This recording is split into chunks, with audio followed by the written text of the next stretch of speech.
welcome back. In this video we are going to discuss the questions, previous year question from Carnot engine that came in NET and GATE. Okay, so मैंने पहले Carnot engine को discuss किया था last वाली video में, so I would suggest you to watch that video. मैंने उसका link description में दे दिया है, ठीक है. So let's start with first question. ये नेट जून 2016 में आया हुआ है. तो इसमें क्या पूछा हुआ है? The figure below describe how Carnot engine work. It stands from the adiabatic compression step denoted by.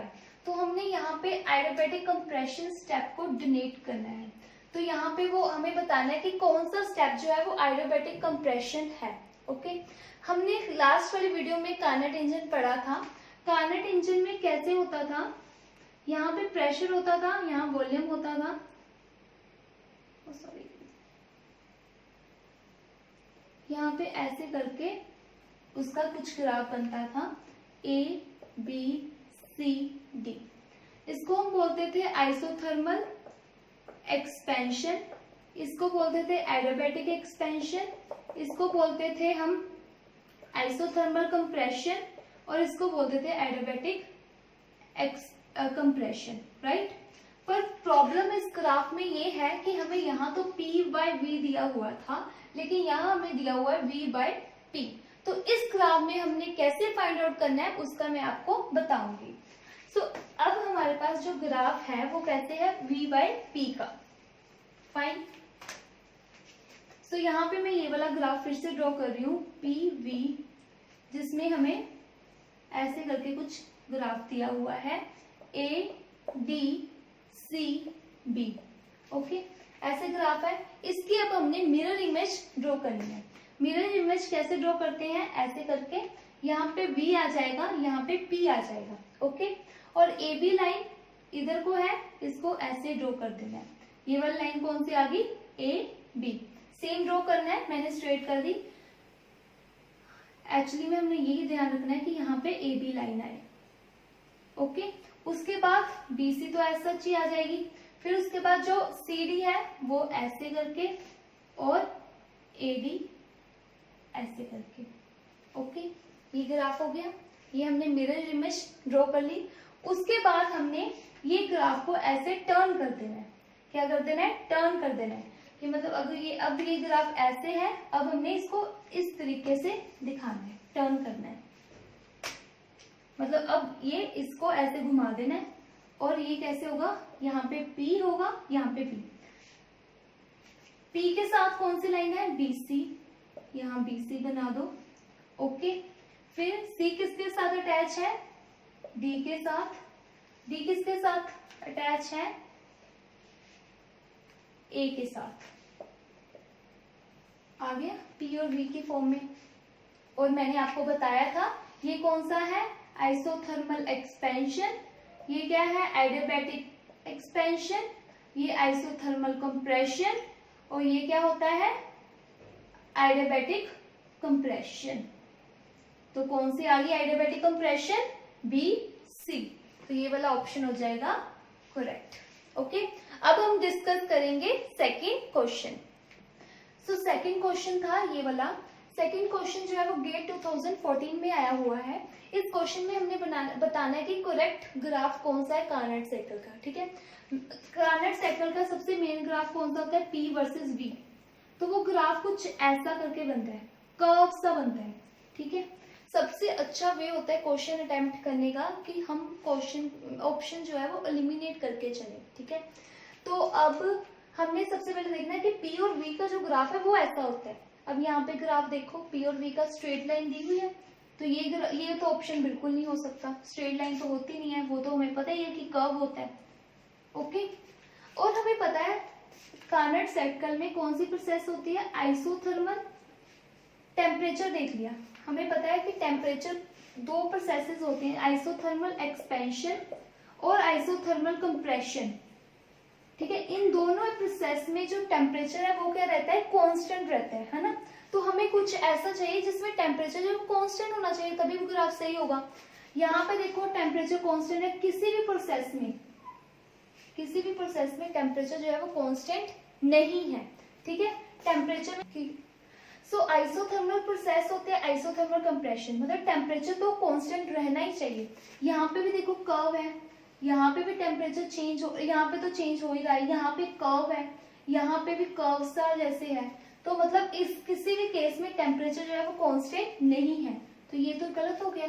अब इसकी बात करो, यहाँ पे भी देखो ये तो इंक्रीज हो ही रहा है, यहाँ पे भी ऐसे कर्व सा है क्वेश्चन में ना, तो कर्व सा था, तो इसमें भी टेम्परेचर जो कांस्टेंट किसी भी केस में नहीं है, यहाँ पे इंक्रीज हो रहा है, यहाँ पे अगर ऐसे कुछ प्रोसेस है तो यहाँ पे भी चेंज हो रहा है टेम्परेचर, और यहाँ पे भी और यहाँ पे भी कर्व है, तो इसमें भी टेम्परेचर कांस्टेंट नहीं, ये भी गलत हो गया। ये वाला देखो SNT, मैंने अपनी लास्ट वाली वीडियो में डिस्कस किया था S और T का ग्राफ, पर हमने क्या डिस्कस किया था, यहाँ पे T था, यहाँ पे S था, पर ग्राफ तो स्ट्रेट लाइंस थी, चारों जो लाइंस थी वो स्ट्रेट थी, ठीक है। ये वाला ग्राफ जो है वो करेक्ट है, इन्होंने ये चेंज कर दिया है, तो लाइंस थोड़ी चेंज हो जाएंगी, अगर हम x और y को चेंज कर दे वो तो सेम रहेंगी ना, तो S और T ये वाला क्या हो गया, करेक्ट ग्राफ हो गया। ये कैसे करेक्ट है, देखो ये अगर मान लो आइसोथर्मल इन दोनों प्रोसेस को हम आइसोथर्मल कंसिडर कर सकते हैं, इनमें टेम्परेचर कांस्टेंट रहता है, फाइन, और एडियाबैटिक प्रोसेसेस में क्या कांस्टेंट रहता है, इंट्रोपी कांस्टेंट रहती है, स्ट्रेट लाइंस आती हैं, तो ये वाला जो है वो करेक्ट ऑप्शन है। सो अब हम डिस्कस करेंगे third question. So third question है, इसमें ये नेट जून 2017 में आया हुआ है, क्या पूछा हुआ है, minimum work required by an engine to transfer, अब ट्रांसफर करना है 5 joule of heat from a reservoir to 100 kelvin to 1 at 300 kelvin, मतलब 100 केल्विन से 300 केल्विन में हीट जो है वो ट्रांसफर करनी है। लेकिन जो कार्नेट इंजन था उसमें क्या था, कार्नेट इंजन जो था वो स्पॉन्टेनियस था, एक तो हमें ये पता है स्पॉन्टेनियस प्रोसेस था, इसमें क्या होता था, सोर्स और सिंक से हीट ट्रांसफर होती है, इसको हम रिजर्वायर भी बोल देते हैं। सोर्स से सिंक ट्रांसफर, सोर्स का टेम्परेचर ज्यादा होता था, इसका कम होता था, फिर हीट ट्रांसफर होती थी। लेकिन इन्होंने क्या बोला हुआ है, 100 केल्विन से 300, मतलब कि लो टेम्परेचर से हाई टेम्परेचर पर तक हीट ट्रांसफर करनी है। ऐसे पॉसिबल है कि आपने ठंडा ग्लास पानी का रखा है, गर्म रखा हुआ है, कि ठंडे पानी को गर्म पानी को साथ में रख दिया, ठंडे से गर्म की तरफ हीट ट्रांसफर हो जाए, नहीं होगी, हमें कोई ना कोई क्या करना पड़ेगा, वर्क करवाना पड़ेगा, तभी होगी, अदरवाइज नहीं पॉसिबल। तो ये यहाँ पे हुआ है कि उन्होंने लो टेम्परेचर से हाई टेम्परेचर की बात की है।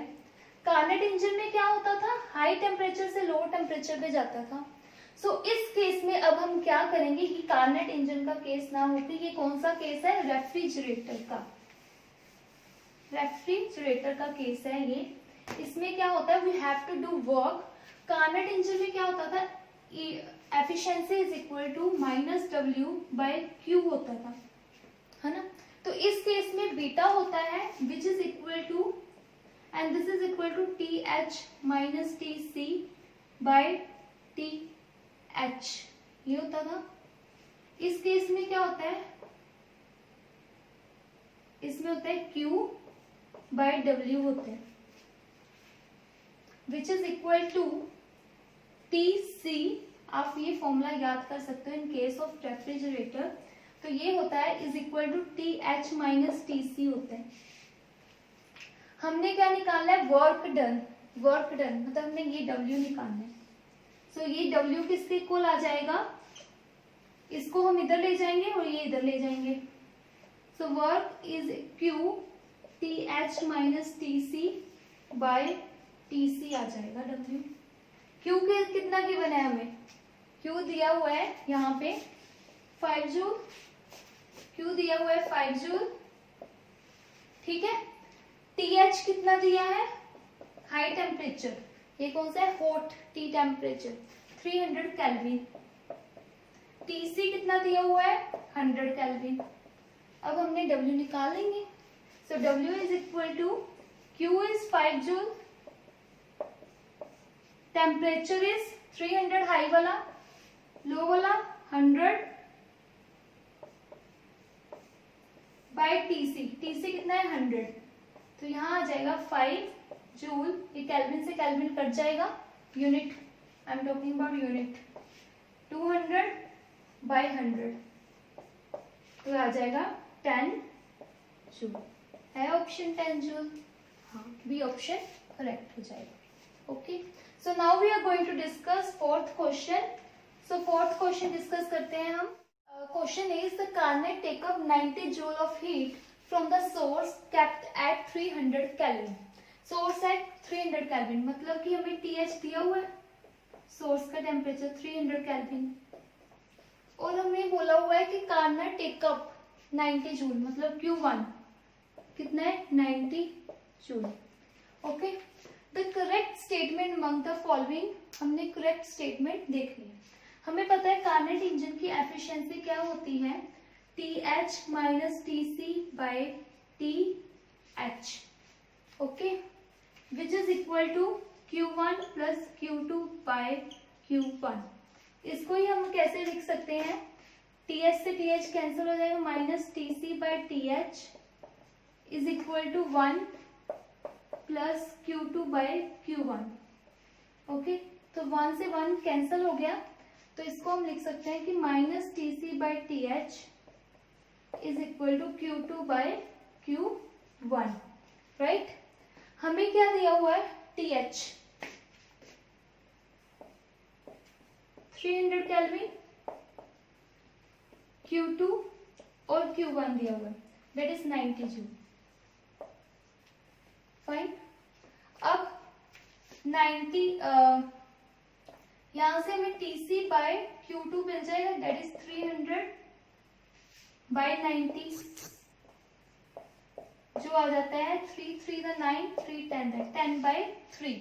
तो हमें एक ऐसा रिलेशन ढूंढना है जिसमें 10/3 आए। तो यहाँ पे Q2 फर्स्ट ऑप्शन देखो, transfer 60 joule of heat, transfer करता है तो वो नेगेटिव होती है, तो ट्रांसफर कर रहा है यहाँ पे, हमने करेक्ट स्टेटमेंट निकालनी है ना। हमें पता लग गया जो TC बाय Q2 है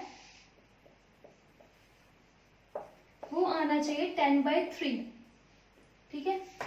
तो इस क्वेश्चन में देखो, transfer 60 joule of heat to the sink at 200 kelvin, तो TC में 200 दिया हुआ है, Q2 कितना दिया हुआ है 60, कितना आएगा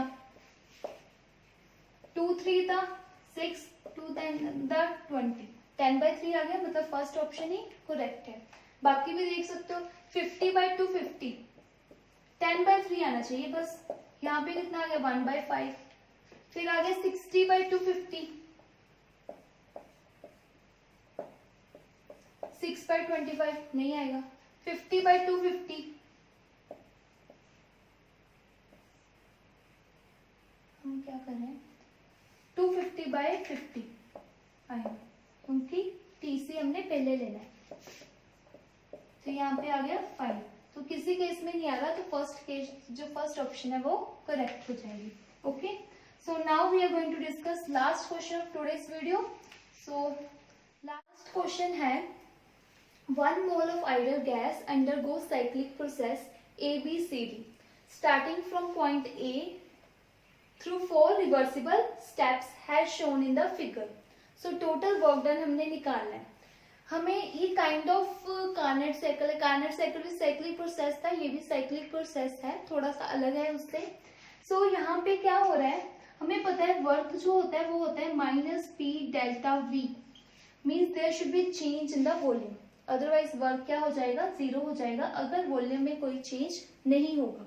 फाइन, तो अगर हम यहाँ पे देखें V1 to V1, इस केस में ये दोनों केसेस में जो वॉल्यूम है वो कुछ चेंज नहीं हो रहा ना, स्ट्रेट है, स्ट्रेट लाइन है, ठीक है। मतलब इन दोनों BC और एंड AD में चेंज इन वॉल्यूम नहीं है, डेल्टा V 0 है, तो ये इनका वर्क भी क्या होगा 0 होगा। तो इन दोनों केस में वर्क 0 हो गया। अब वर्क किस केस में रह गया, तो वर्क इज इक्वल टू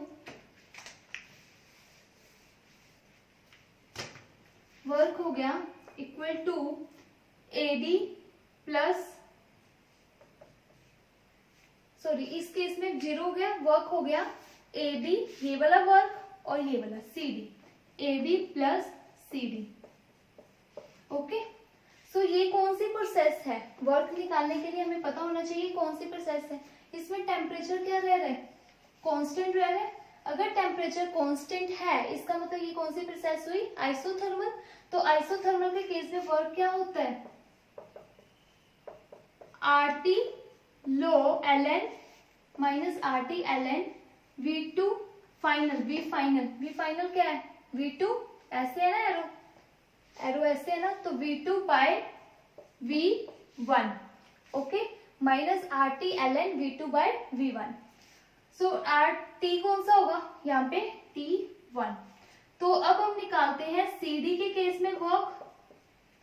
इस केस में वर्क क्या होगा, माइनस RT, टेम्परेचर कौन सा है T2 ln फाइनल वॉल्यूम, ऊपर कौन सा आता है फाइनल वॉल्यूम, फाइनल वॉल्यूम क्या है V1 बाय इनिशियल वॉल्यूम क्या था V2, ये आ गया।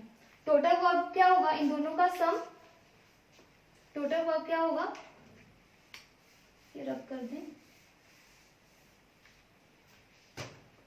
इन दोनों का सम होगा विच इज इक्वल टू ये minus RT1 ln V2 by V1 plus minus RT2 ln V1 by V2। V1 by V2 को हम लिख सकते हैं V2 बाय V1, और साइन जो है वो क्या हो जाएगा, चेंज हो जाएगा, ओके। सो यहां से R ln V2 by V1 common आ गया। सो यहां से R ln V2 by V1 common आ गया, तो माइनस T1 आ गया प्लस T2 आ गया, ये आ गया सही option R ln V2 by V1। इसको हम लिख सकते हैं T2 माइनस T1। तो कौन सा ऑप्शन है देख लो, R ln, यहाँ पे ln नहीं है यहाँ पे, तो D ऑप्शन करेक्ट हो जाएगा, ओके। सो D जो है वो करेक्ट हो जाएगा, ओके। तो ये जो क्वेश्चन है वो नेट दिसंबर 2017 में आया हुआ है, okay. So this is all about today's video, thank you very much.